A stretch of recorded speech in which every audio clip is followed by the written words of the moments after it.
जैन साथियों, आज हम क्लास 6 to 8 में आपका सोशल साइंस से पूछे गए क्वेश्चन को हल करेंगे।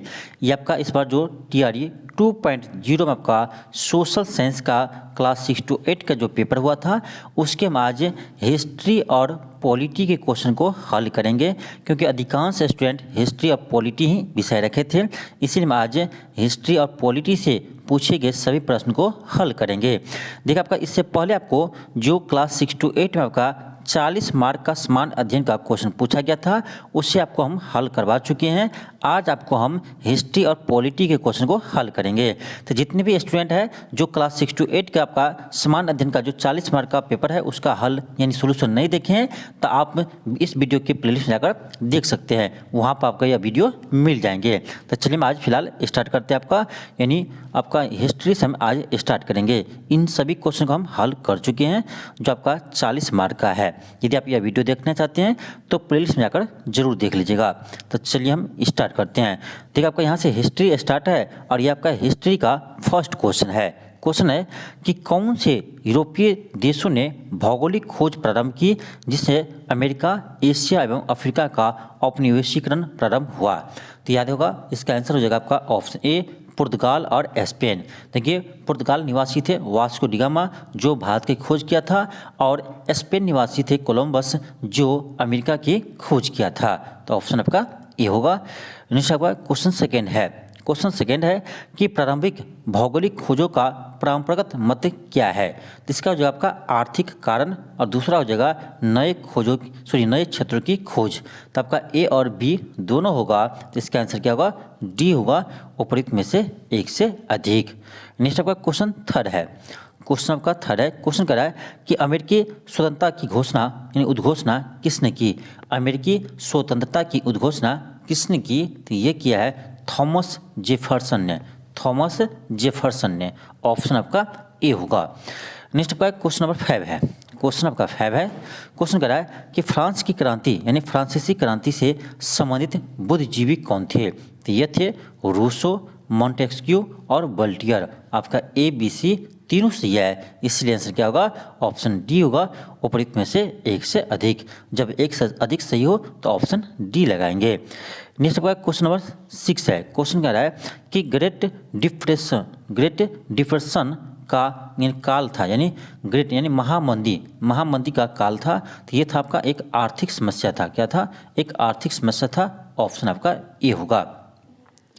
नेक्स्ट आपका क्वेश्चन नंबर 7 है। क्वेश्चन 7 है कि झारखंड क्षेत्र में उलगान विद्रोह के नायक थे। देखिए, उलगान विद्रोह, तो बिरसा मुंडा विद्रोह को ही हम उलगान विद्रोह कहते हैं। तो आपका ऑप्शन ए हो जाएगा, यानी बिरसा मुंडा। तो बिरसा मुंडा विद्रोह को ही हम उलगान विद्रोह कहते हैं। ऑप्शन आपका ए होगा। नेक्स्ट आपका क्वेश्चन नंबर 8 है। क्वेश्चन 8 है कि भगीरथ मांझी के नेतृत्व में सफा हड़ आंदोलन किस जनजाति से संबंधित था। क्वेश्चन है कि भागीरथी मांझी के नेतृत्व में सफा हड़ आंदोलन किस जनजाति से संबंधित थे। तो याद रखिएगा, यह थे संथाल जनजाति से संबंधित थे। नेक्स्ट आपका क्वेश्चन 9 है।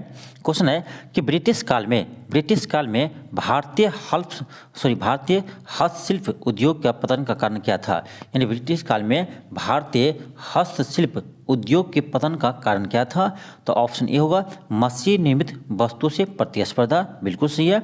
बी है भारत में ब्रिटिश सरकार के दमनकारी नीति। ये भी सही है। सी है भारतीय वस्तुओं पर अत्यधिक कर। बिल्कुल सही है। भारतीय वस्तुओं पर अत्यधिक कर के कारण वह ब्रिटिश से मुकाबला नहीं कर पाते थे, यानी ब्रिटिश के वस्त्र उद्योग से वह मुकाबला नहीं कर पाते थे। यही कारण है कि भारतीय हस्तशिल्प उद्योग का पतन हो गया। तो आपका ए बी सी तीनों कारण सही है। तो आपका हो जाएगा ऑप्शन डी हो जाएगा, एक से अधिक। ऑप्शन डी हो जाएगा।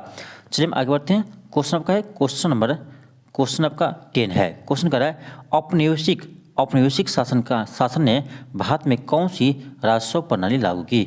तो औपनिवेशिक काल यानी जब ब्रिटिश का शासन था भारत में, तो उस समय कौन सा राजस्व प्रणाली लागू था। तो ये तीनों था आपका अस्थायी बंदोबस्त भी था, रैयतवाड़ी बंदोबस्त भी था और महालवाड़ी बंदोबस्त था। ये तीनों राजस्व प्रणाली लागू था। तो ऑप्शन आपका डी हो जाएगा, उपरोक्त में से एक से अधिक। उपरोक्त में से एक से अधिक। नेक्स्ट आपका क्वेश्चन 11 है। क्वेश्चन कर रहा है कि लेनिन के द्वारा लेनिन के द्वारा मांग की गई जो अप्रैल थीसिस के नाम कहलाती है वो क्या है? सॉरी, क्वेश्चन है कि लेनिन के द्वारा मांग की गई मांग जो अप्रैल थीसिस कहलाती है यह क्या है? तो इसमें कहा गया था आपका कि प्रथम विश्व युद्ध समाप्त होनी चाहिए, जो लेनिन की मांग थी जिसे अप्रैल थीसिस कहा गया, उसमें यह मांग किया था कि प्रथम विश्व युद्ध समाप्त होनी चाहिए। दूसरा था कि कृषकों की भूमि को स्थानांतरण होनी चाहिए, और सी था कि बैंकों का राष्ट्रीयकरण होना चाहिए। तो ये लेनिन की मांग थी जिसे अप्रैल थीसिस कहलाता है। तो इसका हो जाएगा आपका ऑप्शन डी, एक से अधिक, क्योंकि तीनों कथन आपका सही है। नेक्स्ट आपका क्वेश्चन 12 है। क्वेश्चन कह रहा है कि निम्न से कौन सी सिविल कोड 1804 ईस्वी या नेपोलियन कोड से संबंधित महत्वपूर्ण विशेषता है?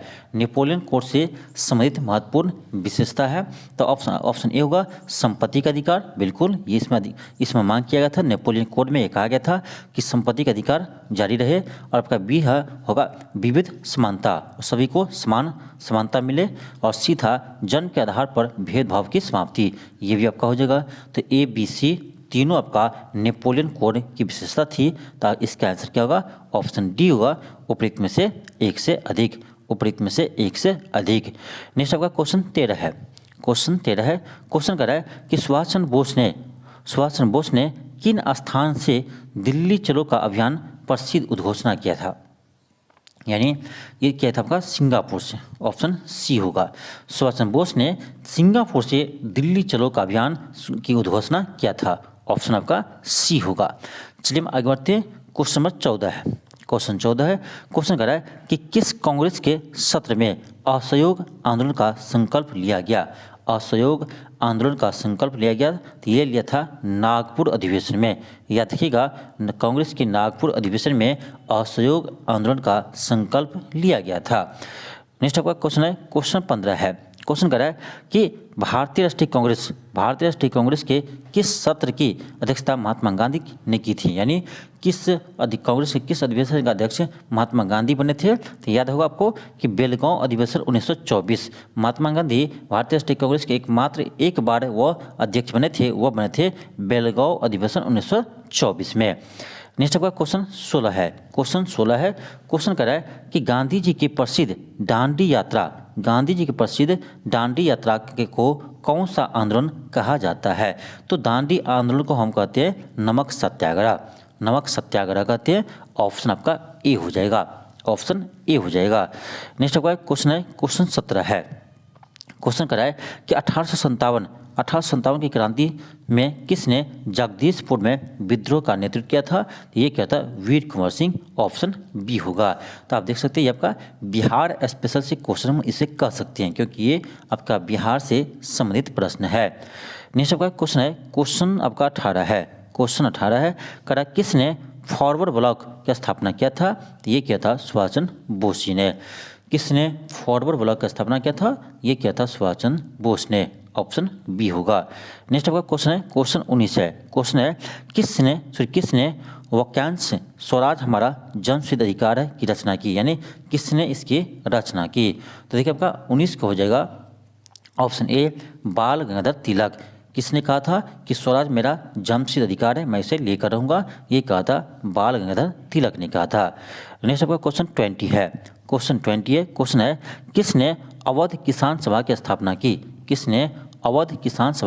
की? तो ये क्या था? बाबा रामचंद्र दास। याद रखिएगा। देखिए आपका ये दूसरा क्वेश्चन हो गया आपका बिहार स्पेशल से। तो हिस्ट्री में भी आपका बिहार स्पेशल क्वेश्चन है। तो दो क्वेश्चन अभी हम देख लिए हैं जिसमें आपका ये क्वेश्चन बिहार स्पेशल से पूछा गया है। चलिए हम आगे बढ़ते हैं। क्वेश्चन 21 है। क्वेश्चन कह रहा है कि आनंद मठ की रचना किसने की थी? ये क्या था? बंकिम चंद्र चट्टोपाध्याय। ऑप्शन आपका सी होगा। नेक्स्ट आपका क्वेश्चन 22 है। क्वेश्चन कह रहा है कि भारतीय उपमहाद्वीप के उत्तर पश्चिमी क्षेत्र में सविनय अवज्ञा आंदोलन का नायक कौन था? क्वेश्चन है भारतीय उपमहाद्वीप के उत्तर पश्चिमी क्षेत्र में सविनय अवज्ञा आंदोलन का नायक कौन था? तो यह थे अब्दुल गफ्फार खान। याद रखिएगा, अब्दुल गफ्फार खान थे। ऑप्शन सी होगा। क्वेश्चन 23 है। क्वेश्चन कह रहा है कि कौन सा स्थान ख्वाजा नामक मिष्ठान के लिए प्रसिद्ध है। तो ये आपका ये तीसरा क्वेश्चन हो गया बिहार स्पेशल से। तो आप देखिए कि आपका 6 to 8 हो चाहे 9 to 10 हो, आपका यदि SST विषय है या कि SST विषय है तो इसमें भी आपका बिहार स्पेशल से क्वेश्चन पूछा गया है। 3 क्वेश्चन आपको दिखा दिया, अभी तक 3 क्वेश्चन मिला है, आगे और भी देखेंगे। एक क्वेश्चन है कि कौन सा स्थान ख्वाजा नामक मिष्ठान के लिए प्रसिद्ध है। देखिए सिलाव का ख्वाजा ये बिहार में प्रसिद्ध है, जिसे GI टैग भी मिला है, इसे GI टैग भी मिला है। यह देखिएगा सिलाव ख्वाजा, ऑप्शन ए होगा। नेक्स्ट आपका क्वेश्चन है 24 है। क्वेश्चन कर रहा है कि भागलपुर क्षेत्र प्रसिद्ध है। आप देखिए ये चौथा क्वेश्चन हो गया आपका बिहार स्पेशल से, ये आपका चौथा क्वेश्चन हो गया। तो आपको अभी हम आपको बिहार स्पेशल का आपको हम डेली एक आपका चैप्टर से क्वेश्चन करवाते हैं, चैप्टर वाइज करवाते हैं। तो डेली आपका एक वीडियो हम करवाते हैं आपका बिहार स्पेशल से। तो इस वीडियो को जरूर देखिए, डेली आपको एक बिहार GK का एक आपका वीडियो आएंगे जिसमें का इसमें हम चैप्टर वाइज करवा रहे हैं, ठीक है। यही आपको फायदा है कि चैप्टर वाइज करवा रहे हैं, ठीक है। अभी तक आपको हम 1857 क्रांति और 1917 की जो आपका चंपारण सत्याग्रह है उससे संबंधित महत्वपूर्ण प्रश्न को करवा चुके हैं। तो इसी तरह से आपको जितने भी महत्वपूर्ण टॉपिक है बिहार स्पेशल का उसे हम कवर करवा देंगे। तो इस वीडियो को आप जरूर देखिए, क्योंकि हर एग्जाम में आपका बिहार स्पेशल से क्वेश्चन पूछता ही है। अब देख लीजिए हिस्ट्री में भी आपका बिहार स्पेशल यहाँ से दे दिया है। तो क्वेश्चन है कि भागलपुर क्षेत्र प्रसिद्ध है। तो ये है कॉटन और सिल्क उद्योग के लिए, ठीक है। भागलपुर कॉटन और सिल्क उद्योग के लिए प्रसिद्ध है। नेक्स्ट आपका क्वेश्चन 25 है। क्वेश्चन 25 है। क्वेश्चन कर रहा है कि निम्न में से कौन सा युग्म सही है। निम्न में से कौन सा युग्म सही है। निम्न में से कौन सा युग्म सही है। देखिए इसमें कौन सा सही है। ऑप्शन ए है लीची मुजफ्फरपुर, बिल्कुल सही है। केला वैशाली, मखान मधुबनी। देखिए मखान मधुबनी भी मखान के लिए प्रसिद्ध है। तो आपका हो जाएगा ए और सी, केला वैशाली। वैशाली में भी केला आपका अधिक उपजता है, तो ये भी आपका सी हो सकता है। तो आपका इसमें देखा जाए तो ऑप्शन डी होगा, एक से अधिक। ऑप्शन आपका डी होगा, एक से अधिक। देखिए आपका ये 5वां क्वेश्चन हो गया। देखिए बिहार स्पेशल से आपका ये 5वां क्वेश्चन हो गया है। नेक्स्ट आपका क्वेश्चन 26 है। क्वेश्चन 26 है, कहाँ पर सर्वप्रथम छपाई तकनीक का विकास हुआ था। तो ये होता आपका चीन में, यानी सबसे पहले छपाई कार्य कहाँ हुआ था, ये चीन हुआ था। फिर आपका क्वेश्चन है क्वेश्चन 27 है।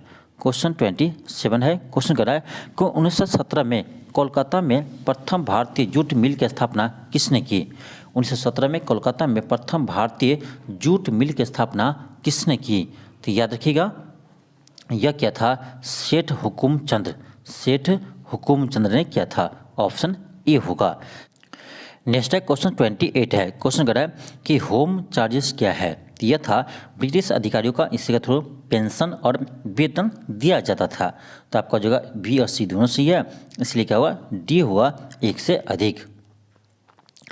नेक्स्ट आपका क्वेश्चन 29 है। क्वेश्चन 29 है।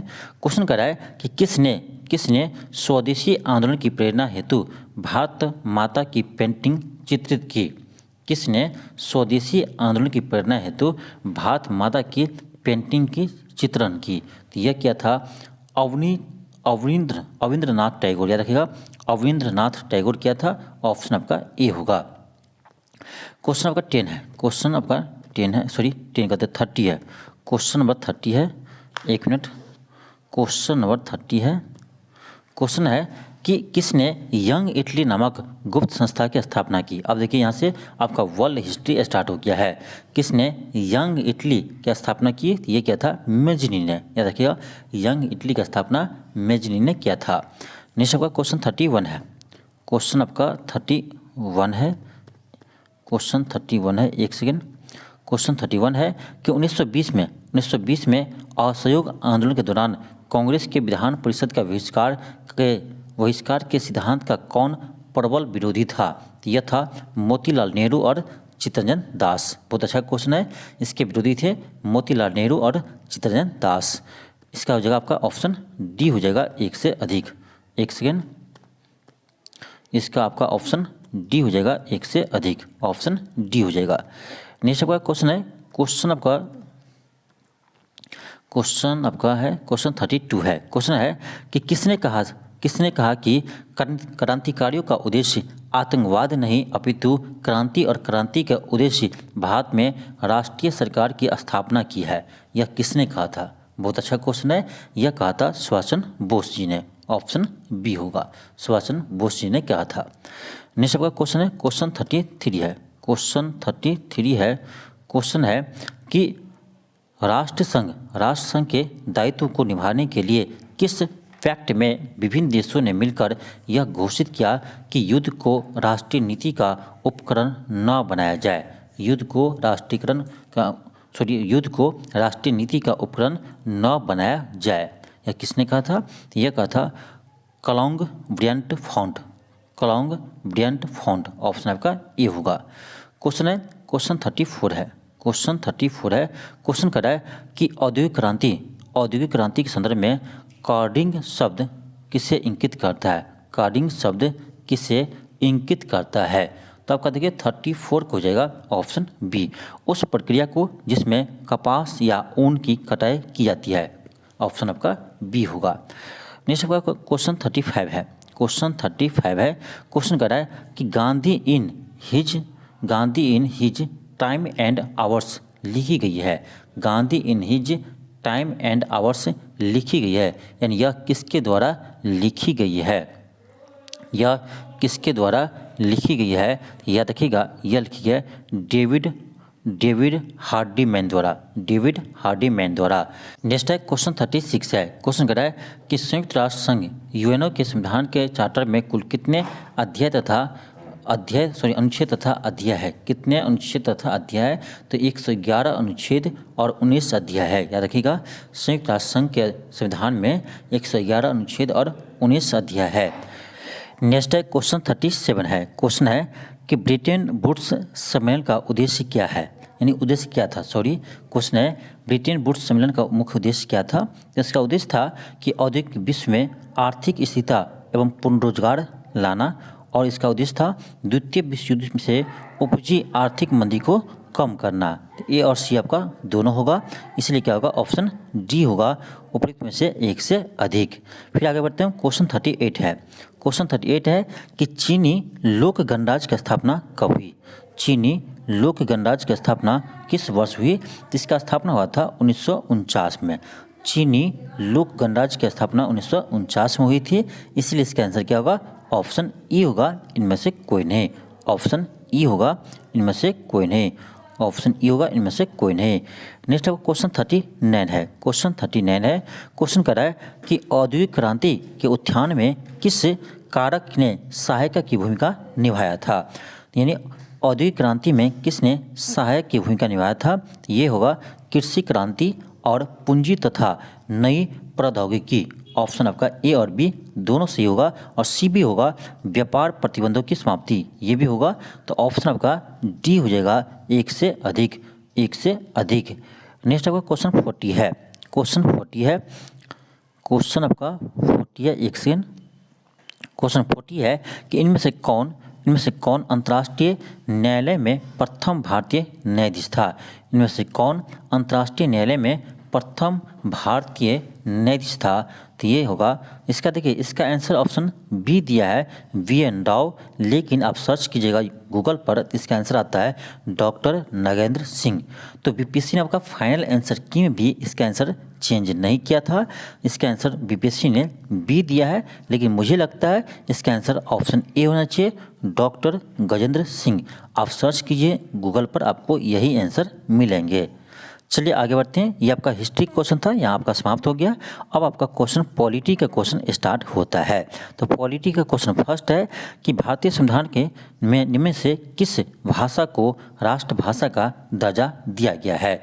तो आप लोग बताइए कि भारतीय संविधान में किस भाषा को राष्ट्रभाषा का दर्जा दिया है? तो देखिए, इसमें बहुत सारे स्टूडेंट गलती से हिंदी में लगा दिया होगा, लेकिन ये नहीं होगा, क्योंकि देखिए भारत में किसी भी भाषा को राष्ट्रीय भाषा का दर्जा नहीं दिया है। भारत के संविधान में किसी भी भाषा को राष्ट्रीय भाषा का दर्जा नहीं दिया है। तो इसका आंसर होगा ऑप्शन ई, इनमें से कोई नहीं। ऑप्शन ई होगा, इनमें से कोई नहीं। लेकिन बहुत सारे स्टूडेंट इसमें क्या किया होगा, हिंदी ऑप्शन लगा कर आया होगा, तो उससे राष्ट्रभाषा और राजभाषा में अंतर नहीं पता है। देखिए, भारत का राज्य भाषा है हिंदी, देखिए भारत के राजभाषा है आपका हिंदी है, लेकिन राष्ट्रभाषा कोई भी भाषा नहीं है। तो भारत का राजभाषा पूछा जाए आपसे तब होगा हिंदी, और राष्ट्रीय भाषा पूछा जाए तो राष्ट्रीय भाषा कोई भी नहीं है। तो यानी इसका आंसर क्या होगा? ऑप्शन ई होगा। तो इस दोनों बात में ध्यान रखिए, राजभाषा और राष्ट्रभाषा। तो भारत का कोई भी राष्ट्रभाषा नहीं है, लेकिन भारत का राज्य भाषा है हिंदी, ध्यान रखिएगा। नेक्स्ट आपका क्वेश्चन सेकेंड है। क्वेश्चन है कि भारतीय कैबिनेट में पहली महिला थी, तो ये थी राजकुमारी अमृत कौर, ऑप्शन बी होगा। क्वेश्चन थर्ड है आपका। क्वेश्चन थर्ड है कि स्वतंत्र पार्टी के संस्थापक कौन थे? तो ये थे सी राजगोपालचारी, ऑप्शन ए होगा। फिर आपका क्वेश्चन है, क्वेश्चन नंबर 4 है। क्वेश्चन है कि राष्ट्र निर्माण के आधारभूत दृष्टिकोण में क्या सम्मिलित नहीं है? राष्ट्र निर्माण के आधारभूत दृष्टिकोण में क्या सम्मिलित नहीं है? चलिए ऑप्शन देखते हैं। ऑप्शन ए है कि नीति निर्माण में क्षेत्रीय मुद्दों पर पर्याप्त ध्यान दिया जाना, तो ये भी आपका, ये तो सही है। क्या सम्मिलित नहीं है? ये तो सम्मिलित है आपका, ये आपका सम्मिलित है। फिर है विभिन्न संस्कृतियों के विशेषताओं को छोड़े बिना संयुक्त सामाजिक जीवन, ये भी है। सी है क्षेत्रीय आकांक्षाओं की राजनीतिक अभिव्यक्ति को राष्ट्र विरोधी मानना, नहीं, राष्ट्र विरोधी नहीं मान सकते इसे। तो आपका ऑप्शन सी हो जाएगा, जो इसमें सम्मिलित नहीं है। ठीक है, तो क्वेश्चन को आप ध्यान से पढ़िएगा। क्वेश्चन आपका 5 है कि संविधान सभा ने संविधान को अंगीकार किया था, ये किया था 26 नवंबर 1949 को। इसलिए तो हम 26 नवंबर को प्रत्येक वर्ष संविधान दिवस मनाते हैं, इसलिए 26 नवंबर को प्रत्येक वर्ष संविधान दिवस मनाते हैं। नेक्स्ट है क्वेश्चन 6 है। क्वेश्चन है कि इनमें से कौन संविधान सभा में उपाध्यक्ष थे? ये थे एच.सी. मुखर्जी, आपका ऑप्शन ए होगा, ऑप्शन ए होगा। नेक्स्ट आपका क्वेश्चन 7 है। क्वेश्चन आपका 7 है। क्वेश्चन कह रहा है कि राज्य के नीति निर्देशक लिए गए हैं, ये लिया आपका आयरलैंड के संविधान से। आपको बताना चाहिए राज्य के नीति निर्देशक ये आयरलैंड के संविधान से लिया गया है। नेक्स्ट आपका क्वेश्चन है, क्वेश्चन नंबर 8 है। क्वेश्चन कह रहा है कि निम्नलिखित में से किसका संबंध राज्य निर्वाचन आयोग से है? तो इसका संबंध है 73वां संविधान संशोधन। आपको पता होगा कि भारत में पंचायती राज व्यवस्था को 73वां संविधान संशोधन के तहत ही जोड़ा गया था, तो इसी में आपको राज्य निर्वाचन आयोग का भी उल्लेख किया गया है। नेक्स्ट है क्वेश्चन 9 है। क्वेश्चन है कि भारत में चुनावों के संबंध में निम्नलिखित में से कौन सा कथन सत्य है? ऑप्शन ए है सार्वभौमिक वैक्स मताधिकार, बिल्कुल सही है। बी है बहुदलीय व्यवस्था, ये भी सही है, भारत में बहुदलीय व्यवस्था है। फिर सी है स्वतंत्र निर्वाचन आयोग, ये भी सही है कि भारत में स्वतंत्र निर्वाचन आयोग भी है। तो आपका ऑप्शन डी होगा, एक से अधिक, ऑप्शन डी होगा, एक से अधिक। नेक्स्ट आपका क्वेश्चन 10 है। क्वेश्चन आपका 10 है। क्वेश्चन कर रहा है कि असत्य कथन की पहचान कीजिए, यानी कौन सा इसमें कथन गलत है उसको आपको पहचान करना है। ऑप्शन ए है कि लोकसभा का प्रथम आम चुनाव वर्ष 1951 हुआ था, बिल्कुल सही है। बी है कि स्वतंत्रता के बाद से ही भारत में चुनावों के लिए निर्वाचन क्षेत्र के सभी प्रत्याशियों के नाम वाले मत पत्रों का उपयोग हो रहा है, ये भी सही है। आपका सी है कि 1990 के दशक के अंत से इलेक्ट्रॉनिक वोटिंग मशीन का द्वारा मत पत्रों के मतदान की व्यवस्था की गई है, ये भी सही है आपका। तो इसका देखिए इसमें कोई भी कथन आपका गलत नहीं है। क्वेश्चन कर रहा है कि असत्य कथन की पहचान कीजिए, यानी गलत कथन की पहचान कीजिए, तो कोई भी कथन आपका गलत नहीं है, इसलिए क्या होगा? आंसर ई होगा, इनमें से कोई नहीं। आंसर ई होगा, इनमें से कोई नहीं। क्वेश्चन 11 है। क्वेश्चन कर रहा है कि निम्नलिखित में से किसका संबंध परमादेश से है? देखिए परमादेश से है तो आप पढ़े होंगे अनुच्छेद 32। अनुच्छेद 32 में क्या आपका संवैधानिक उपचारों का संबंध है, उसी में आपका 5 रीट जारी करते हैं, सर्वोच्च न्यायालय 5 रीट जारी करते हैं, उसी में एक रीट आपका है परमादेश है। तो परमादेश क्या कहता है? देखिए परमादेश में कहा जाता है, परमादेश में यानी न्यायालय यह देखता है कि कोई पदाधिकारी अपना विधिक कर्तव्य पूरा नहीं कर रहा है और किसी व्यक्ति के अधिकार का अतिक्रमण कर रहा है, यानी वो व्यक्ति अपने पद का सही उपयोग कर रहा है या दूसरे पद का ये यानी अधिकार पर अतिक्रमण कर रहा है। यानी ये कहने का अर्थ ये हुआ कि जो जिस पद पर वह सरकारी पद पर है वो अपना कर्तव्य निभा रहा है या नहीं निभा रहा है, या दूसरे के काम में वो टांग अड़ा रहा है, ये कहने का अर्थ ये हुआ। तो परमादेश का अर्थ यही होता है, तो यही चेक करने के लिए सुप्रीम कोर्ट जारी करते हैं। नेक्स्ट आपका क्वेश्चन 12 है। क्वेश्चन आपका 12 है। क्वेश्चन कह रहा है कि भारतीय संविधान भारतीय संविधान का अनुच्छेद 324 संबंधित है? ये तो सिंपल है, आपको पता होगा, ये है निर्वाचन आयोग से। निर्वाचन आयोग में आपका यानी अनुच्छेद 324 में निर्वाचन आयोग का उल्लेख किया गया है। नेक्स्ट आपका क्वेश्चन है, क्वेश्चन 13 है। क्वेश्चन कर रहा है कि संघ सूची के विषय में निम्नलिखित में से कौन सा कथन असत्य है? ध्यान दीजिए, क्वेश्चन कर रहा है कि संघ सूची के विषय के बारे में कौन सा कथन असत्य है यानी गलत है। आपको क्वेश्चन सही से पढ़ना है, कौन सा कथन गलत है। तो संघ सूची के बारे में आपको बताना है कि कौन सा कथन गलत है। चलिए हम देखते हैं।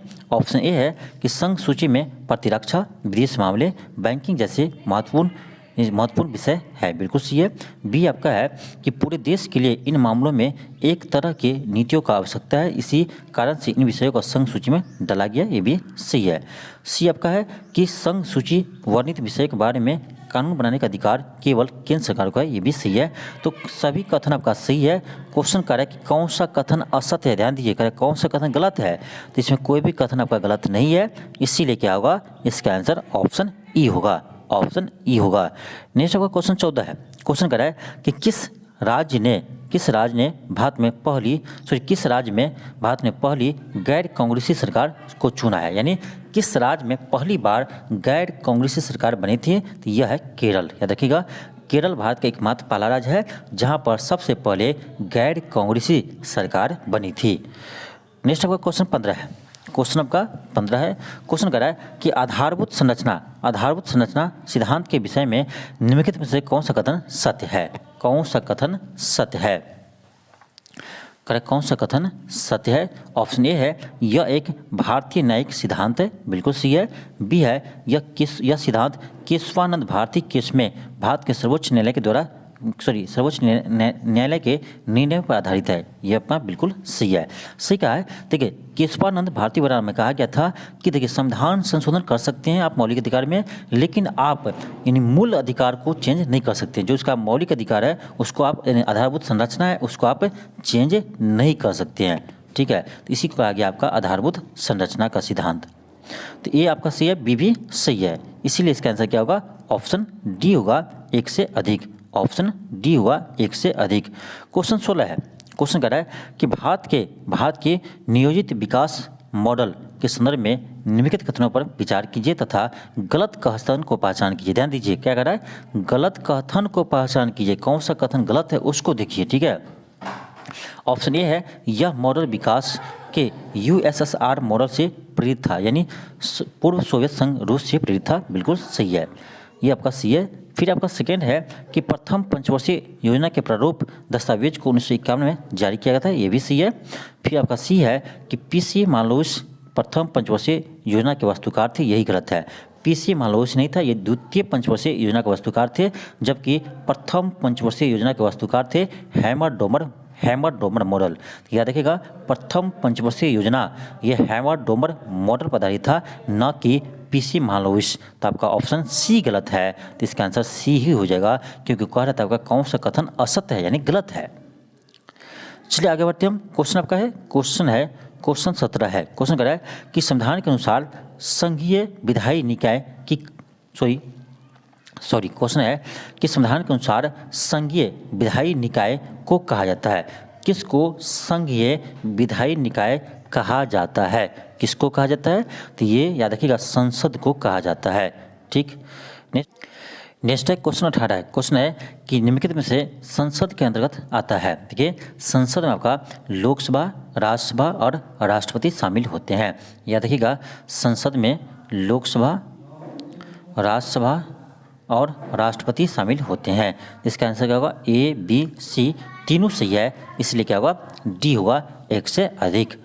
नेक्स्ट आपका क्वेश्चन 19 है। क्वेश्चन कर रहा है कि 1990 के पश्चात भारतीय राजनीतिक युग के विषय में कौन सा कथन सही है? तो ऑप्शन ए है यह आर्थिक सुधारों पर आम सहमति का युग है, फिर आपका ये बिल्कुल सही है। बी है यह गठबंधन सरकारों का युग है, ये भी सही है। सी है यह संघ के बाहर स्वायत्तता के लिए प्रांतीय आकांक्षाओं के वृद्धि का युग है, ये भी सही है। आपका आंसर क्या होगा? ऑप्शन डी होगा, एक से अधिक। ऑप्शन डी होगा। नेक्स्ट आपका क्वेश्चन है क्वेश्चन नंबर आपका 20 है। क्वेश्चन कह रहा है कि भारतीय संविधान के किस अनुच्छेद के अनुसार अन्य पिछड़ा वर्गों के कल्याण को बढ़ावा देने के लिए सरकार के लिए अनिवार्य है। यानी क्वेश्चन है कि भारतीय संविधान के किस अनुच्छेद के अनुसार अन्य पिछड़े वर्गों के कल्याणों को बढ़ावा देना सरकार के लिए अनिवार्य है। बहुत अच्छा क्वेश्चन है। इसका आंसर हो जाएगा आपका, इसका आंसर ऑप्शन बी होगा अनुच्छेद 340। अनुच्छेद 340 में इसका उल्लेख किया गया है। नेक्स्ट आपका क्वेश्चन 21 है। क्वेश्चन कर रहा है कि निम्नलिखित में से कौन भारतीय संविधान के में संशोधन में सम्मिलित होता है। देखिए, भारतीय संविधान में संशोधन में सम्मिलित होता है वो होता है आपका राष्ट्रपति और संसद। राष्ट्रपति और संसद, संसद में लोकसभा और राज्यसभा। देखिए, कोई भी बिल पहले लोकसभा या राज्यसभा में जाता है और दोनों में से पारित होने के बाद वो राष्ट्रपति के पास पहुंचता है। राष्ट्रपति यदि इस पर सिग्नेचर कर देते हैं तो आपका कानून बन जाते हैं। तो देखिए, संशोधन जो होता है ये आपका संसद और राष्ट्रपति के बिना नहीं हो सकते हैं। तो आपका ए और बी दोनों सही है, इसलिए क्या होगा, ऑप्शन डी होगा, एक से अधिक।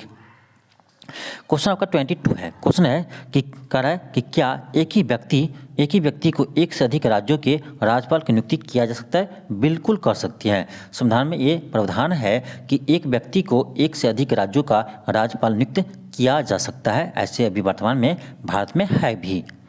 क्वेश्चन 23 है, क्वेश्चन 23 है, क्वेश्चन 23 है कि समवर्ती सूची का उल्लेख है। देखिए, ये आपका 7वीं अनुसूची में है। 7वीं अनुसूची में 3 विषय का उल्लेख है। एक आपका है संघ सूची, दूसरा है आपका राज्य सूची और तीसरा है आपका समवर्ती सूची। तीसरा है समवर्ती सूची। तो देखिए, संघ सूची के विषय पर संघ सरकार केंद्र सरकार कानून बनाते हैं, राज्य सूची के विषय पर राज्य सरकार बनाते हैं और समवर्ती सूची एक ऐसी सूची है जिसके विषय पर राज्य सरकार और केंद्र सरकार दोनों कानून बना सकते हैं। लेकिन यदि दोनों के कानून में टकराव आते हैं तो उस केस में केंद्र सरकार के कानून का मान्य होता है। ये भी आप ध्यान रखिएगा। फिर आपका क्वेश्चन 24 है। क्वेश्चन कह रहा है सार्वभौमिक मताधिकार का अर्थ यह है कि मत देने का अधिकार नियंत्रित नहीं होता है। देखिए, सार्वभौमिक मताधिकार का अर्थ यह होता है कि मत देने का अधिकार किसके द्वारा नियंत्रित नहीं होता है, तो ये जाति या लीग के द्वारा। यानी किसी को हम जाति के आधार पर वोट देने से नहीं रोक सकते हैं या मेल फीमेल के आधार पर हम नहीं रोक सकते हैं।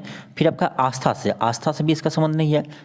आप यानी हिंदू है या आप मुस्लिम है, उस पर कोई डिपेंड नहीं करता है, सबको मत देने का अधिकार है। संपत्ति से भी नहीं है, चाहे आप करोड़पति है चाहे आप खाकपति है, इससे मतलब नहीं है, सबको वोट देने का अधिकार है। यानी याद रखिएगा, ये जाति लिंग आस्था धर्म संपत्ति से वो नियंत्रित नहीं होता है। तो इसका आंसर क्या होगा, ऑप्शन डी हो जाएगा, एक से अधिक, एक से अधिक। नेक्स्ट आपका क्वेश्चन है, क्वेश्चन 25 है।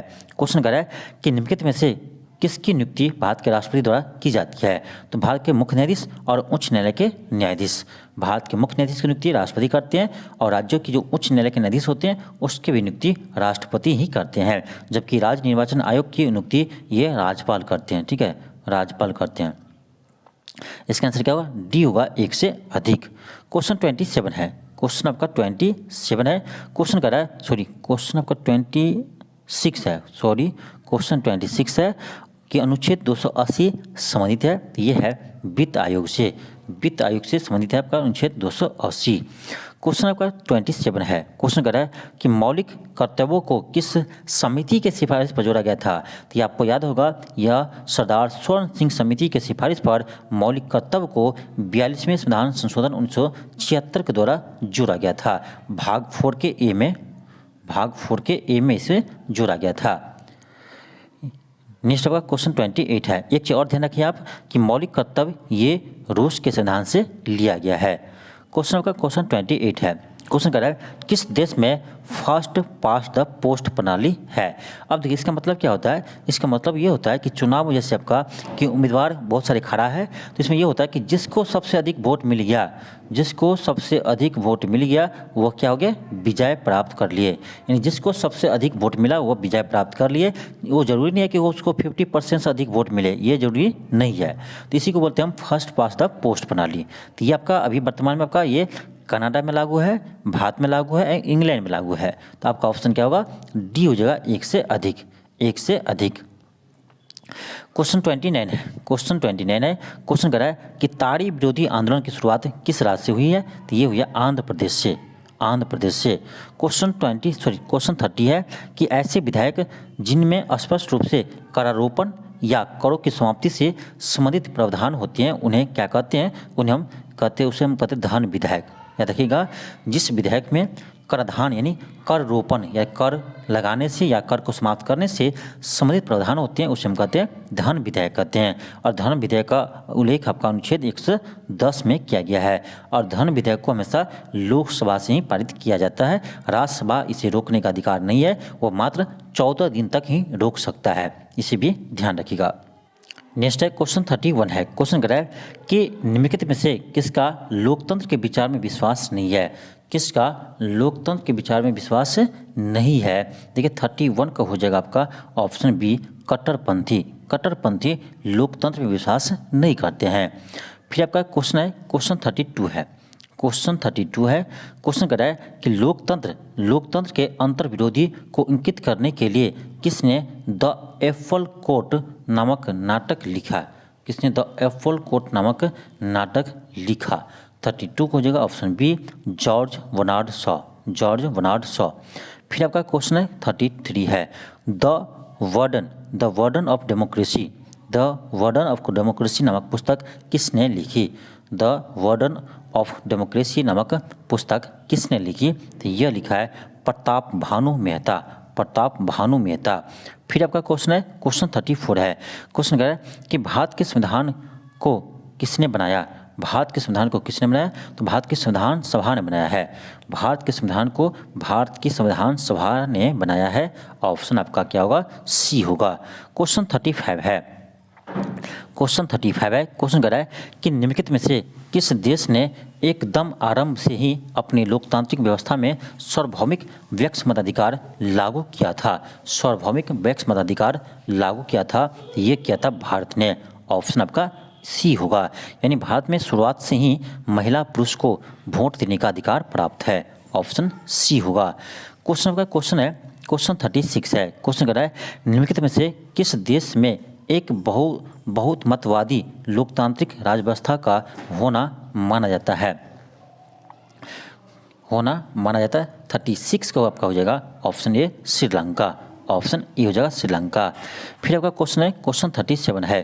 क्वेश्चन कह रहा है निम्नलिखित में से कौन सा भारत में सरकार का सबसे निचला स्तर है, तो ये आपका है पंचायत। पंचायत जो है ये आपका सबसे निचला स्तर है। ऑप्शन बी होगा। ऑप्शन बी होगा। क्वेश्चन 38 है। क्वेश्चन 38 है। क्वेश्चन कह रहा है कि एक लोकतांत्रिक राज्य व्यवस्था में सत्ता संघर्ष का सबसे सुंदर प्रकार निम्नलिखित में से कौन सा है। सत्ता क्या है, क्वेश्चन कर रहा है कि एक लोकतांत्रिक राज्य व्यवस्था में सत्ता संघर्ष का सबसे सुंदर प्रकार निम्न में से कौन सा है। निम्न में से कौन सा है, तो यह है चुनाव। ऑप्शन ए होगा। क्वेश्चन आपका क्वेश्चन 39 है। क्वेश्चन कर रहा है कि इनमें से किसे भारत में लोकतंत्र को गहरा करने का श्रेय दिया जाता है। इनमें से किसे भारत में लोकतंत्र को गहरा करने का श्रेय दिया जाता है, तो ये जवाहरलाल नेहरू को दिया जाता है। ऑप्शन ए होगा। क्वेश्चन 40 है। क्वेश्चन है कि इनमें से किस सिद्धांतकार ने लोकतंत्र शब्द को बहुतंत्र शब्द से स्थानापन्न करना चाहा।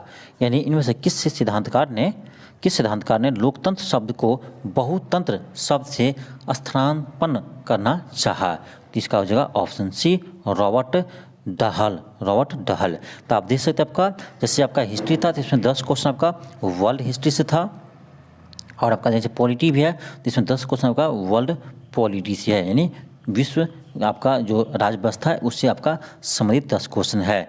तो वर्ल्ड हिस्ट्री भी आप पढ़िए, क्योंकि हिस्ट्री में आपका वर्ल्ड हिस्ट्री से क्वेश्चन पूछे जाते हैं, इससे वर्ल्ड हिस्ट्री पे भी आप ध्यान दीजिए। तो यह था आपका यानी क्लास 6 to 8 में आपका हिस्ट्री और पॉलिटी से पूछे गए प्रश्न।